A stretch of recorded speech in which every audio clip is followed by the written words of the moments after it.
Hello, it's the Fat Boy back with another My Team Career Mode episode here, back in Montreal. And as you can see, we do make a bit of progress on the R&D charts, but we did fail a major DRS upgrade under the aerodynamics department.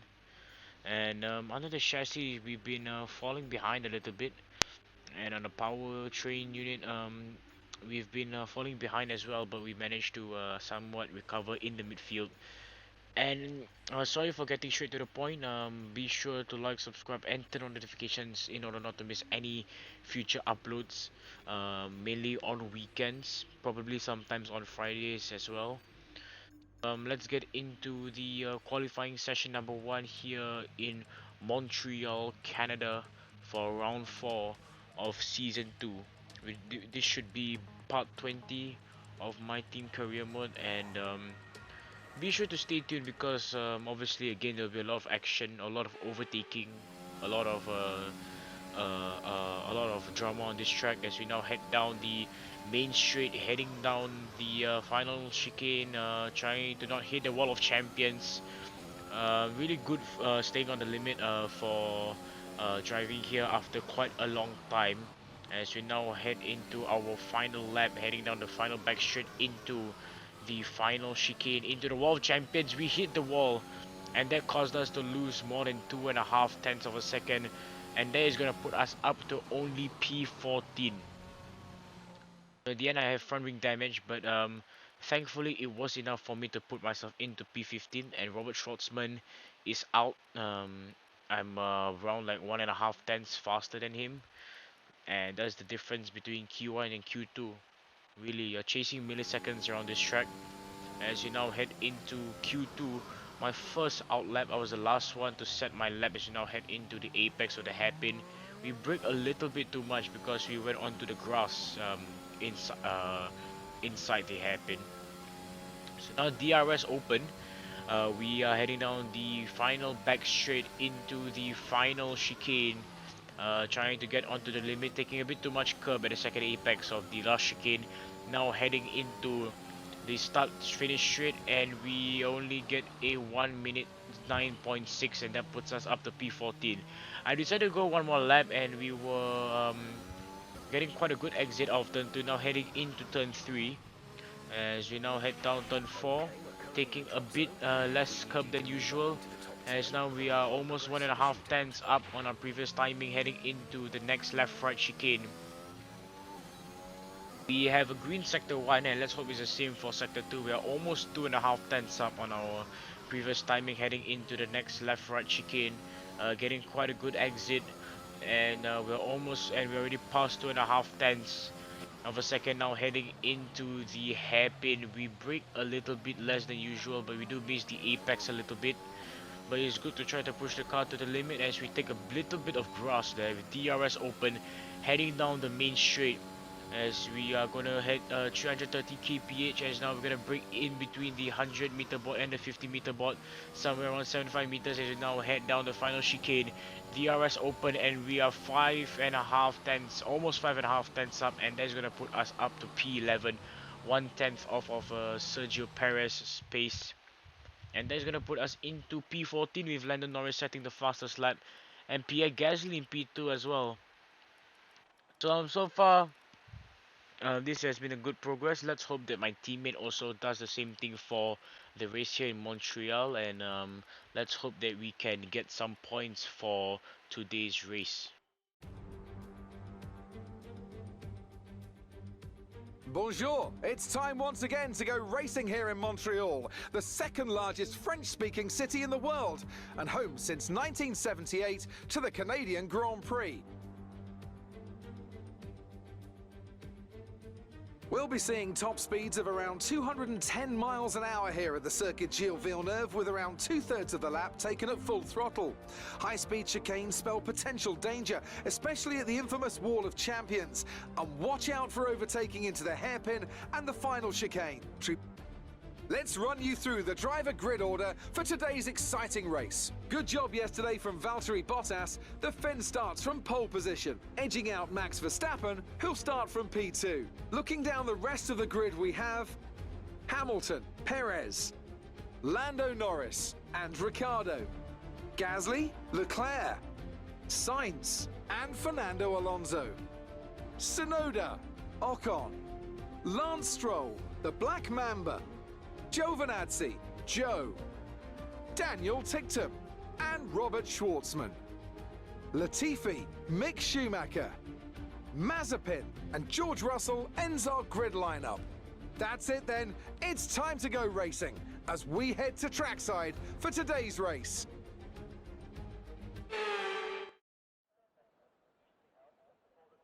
I don't know what to say at this moment. We're gonna be starting on the mediums. So probably this race might end up like Monaco, a lot of overcuts which will put us up above the pecking order. Hopefully at the points. And obviously we're gonna underfuel our car to make it as light as possible. But we won't have the early pace since we're starting on the mediums. We are gonna have the pace at the end of the race against the more worn tires, as we're gonna use pressure, faster, softer tires, and they are more grippier as well. So let's just hope that the team knows what they're doing, and hopefully we can recreate Monaco. If you didn't know what happened, the link is in the description down below to the last video. And we're gonna underfill the car by 0.3 laps, as now here come the 5 red lights for the Monaco Grand Prix, side by side with the home favorite Lance Stroll, and it's lights out and away we go. We had quite a bit of good launch, but we had quite a bad getaway as now Giovinazzi overtakes us. And we go down the inside of the Italian Jesus heading into turn 1. Now heading into turn 2, we are side by side with Lance Stroll, and we go onto the grass due to understeer. So now we are stuck at where we were at the start of the race. No progress has been made so far as we now head down into turn 4. Now turn 5, turn 6. Now we're going to set us up for turn 7. As now we make quite a bit of contact with Lance Stroll. And we get almost a tank slapper heading into turn 8. Now we are side by side with Antonio Giovinazzi heading into the next right left chicane as he outbreaks me to the apex and takes that 14th spot on the grid. But I did get a better exit than Giovinazzi as we're now side by side into the hairpin. I have the inside line so I can make a dive bomb down the inside of Esteban Ocon, who doesn't give me space at all, and he's starting on the hard compound tires and hits the wall there, the exit of the hairpin, as we now head down the main straight of Sector 3 for the first time in this race here in Season 2. We're not that far behind from Lance Stroll. We are only 6.5 tenths behind him as we now head into the final chicane, trying not to hit the wall of champions as there's Giovinazzi and Ocon side by side. As we now fast forward all the way to lap 4 where we actually try to overtake Lance Stroll as we actually get quite a bad entry. And I don't know why the footage compressed just right there before your eyes. And it's still lap 4, don't worry about that, as now we're gonna have DRS open right about now. DRS open, we're gonna use a bit of our overtake mode, trying to get close to Lance Stroll. As now we are trying to lift off and coast a little bit heading into the corner. We get quite a bit of a moment there, quite a bit of a tank slapper with DRS open now. As we're getting so close to Lance Stroll, we're 2.5 tenths behind him. And I'm sure the home favorite is under pressure as we're now right behind his right rear tire. Now setting us up for turn 3, the run up to turn 3. Now we're heading into turn 4 where Sebastian got a penalty back in 2018 if I'm not wrong, as we're going to set ourselves up for the dive bomb heading into turn 5. And we managed to get past Lance Stroll. I'm not sure if that is turn 5 or turn 7. So do forgive me if I have any slight confusion with you all as we now head out into the next right left chicane. We are up to 20th place and Giovinazzi is switching positions between himself and Lance Stroll. Now we are heading into the hairpin of lap 5 and Yuki Tsunoda is not that far away. As we now fast forward all the way now to lap 8, I think the footage just compressed again. And this is where the soft compound runners are gonna head into the pits. And now we're just gonna try to catch up to Tsunoda so that we can have the best chances of an overcut.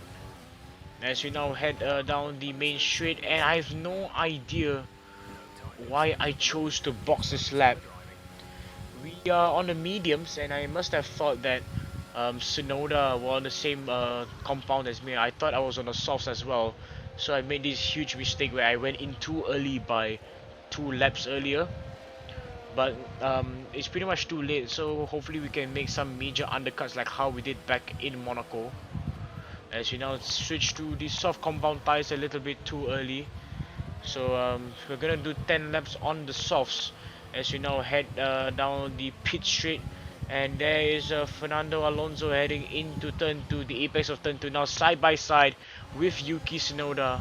There's a bit of a kerfuffle between them now heading into turn 3. They're gonna lose a lot of time to Carlos Sainz, or Charles Leclerc I should say. And we are gonna get closer and closer to the two of them as they're now battling into the next left-right chicane. I tried to find a gap past the two of them, but apparently they closed off every single gap I could find. So the best thing we could do is just sit back and relax with our DRS in a small DRS train, as we missed the first apex a little bit too much, with which messes up the exit. Now heading for the run up into the hairpin. We don't break that much, and that was actually a perfect apex. Now setting us up for the best exit possible, but Alonso still has the grip on the mediums and the traction on the rear tires. So now DRS open as a huge DRS train, as Daniel Ticktum hasn't pitted yet, so we are gonna overtake him. We are gonna make the overcut on him.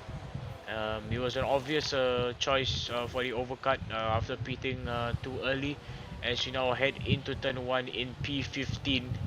As now we are getting also close to Fernando Alonso as you now heading into turn 3. We might have the better exit now heading into turn 5 here, as we're now gonna set ourselves up for the dive bomb here. Okay, he pushed me off the track. I think you have to leave the space. All the time you have to leave the space.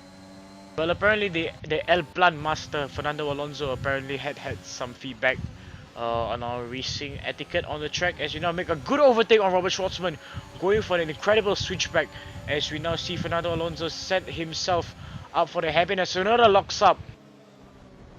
These guys are impossible to race with. Impossible.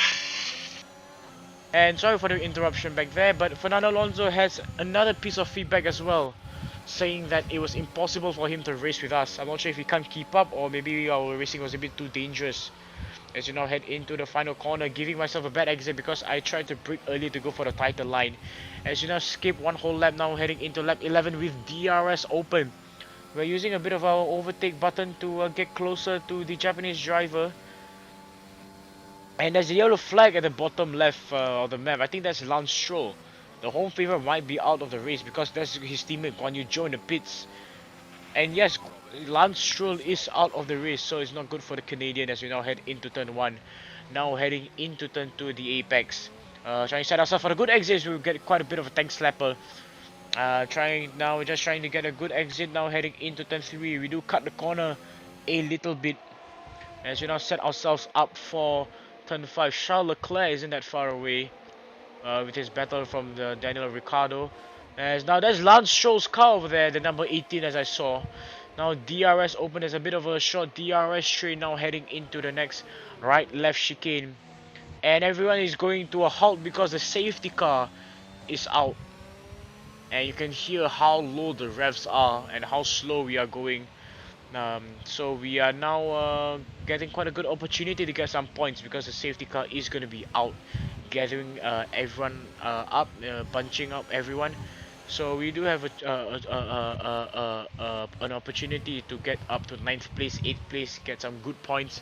As here's Valtteri Bottas leading the race, and Lewis Hamilton is all the way back down into P6, and that's the safety car there. So that's the evidence I can prove to you that it was a safety car and not some sort of glitch or bug or anything. As we're now back down at P11 heading into the apex of turn 1. As we now skip all the way into lap 14, we're still trying to warm up our tires as our front right is getting a little bit much colder than every tire that we have. And that's now just trying to catch up to Yuki Tsunoda. Now the safety car is going to head into the hairpin, everyone aggressively warming up the tires, and the safety car is going to come in this lap as well. Well, the thing is, we are on the soft compound tires and everyone else ahead of us had the medium tires on except for Verstappen and Bottas. who are up ahead. So we have a really good opportunity. Lewis Hamilton off position, so she's only gonna get a maximum 8 points, I think. As we're now trying to warm up our front right tires, a bit too cold. So just aggressively trying to weave through the circuit, trying to warm up the tires. As now here come the green flag. We are a bit too far behind Tsunoda, so we can't get any good exits or dive bomb heading into turn 1. As there goes Valtteri Bottas and Max Verstappen following suit. As his teammate Perez is not that far behind, and Pierre Gasly is already up into P4. So I guess the safety car came out at a time where it affected Hamilton's race pretty much, and it gave Pierre Gasly the opportunity to just cool down and have a cool hit, I guess. As actually our teammate is all the way down at 21st place, which is pretty much now last place. So hopefully he can get past the two Haas F1 drivers, as we're now up to P11. We're still trying to get past Yuki Tsunoda. We have about 3 laps to get past the Japanese driver, so that we can get the 1 point, at least 1 point. That's all I ask for. As we now head into the hairpin, as we now go for a huge send down the inside, and Tsunoda doesn't give any space again. I'm not sure if it's his fault. I'm not sure if it's his AI's fault that he didn't give any space, or is it just my fault because I was too far. But anyway, we still get up into 10th place. We're now side by side heading into the final chicane, trying not to hit the wall of champions at the exit there. But thankfully we didn't, and we are up to P10. That's 1 point for us. As we now fast forward all the way to the last lap at the hairpin, we have a green sector 2 by almost 1.5 tenths. And we're right behind Leclerc's gearbox. Now setting us up for the good exit, as we're going to use all the ERS we have. And now DRS is now open, trying to use the slipstream that we have on Leclerc, trying to use the straight line speed that we have on Leclerc. As now Valtteri Bottas wins the race, and I don't think it's going to be enough, but even if we don't get 9th place, at least we get 10th place. We get at least 1 point, and that's better than nothing. Alright, race over. Take care of the car on the way in.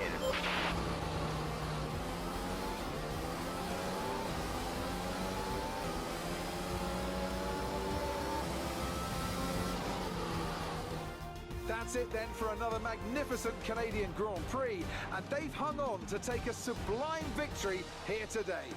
Anthony Davidson, how do you think they were able to set themselves apart today?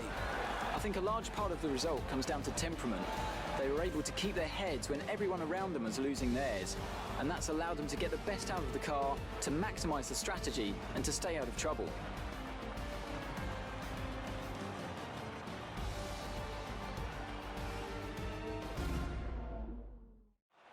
After an excellent performance at the Grand Prix, I'm sure there'll be plenty of celebrations tonight amongst the Mercedes team, and they certainly deserve it.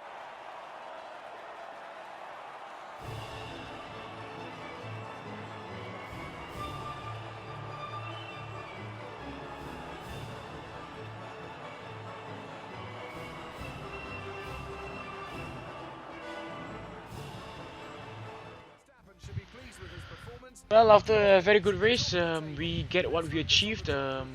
We obviously get 10th place, and we obviously work hard for the result. And apparently the pit stop strategy was a blessing in disguise from Codemasters, and hopefully you enjoyed this whole video. I am the Fat Boy. Stay tuned for other videos next week, and I'll see you next time. Goodbye. Parte Cristiano!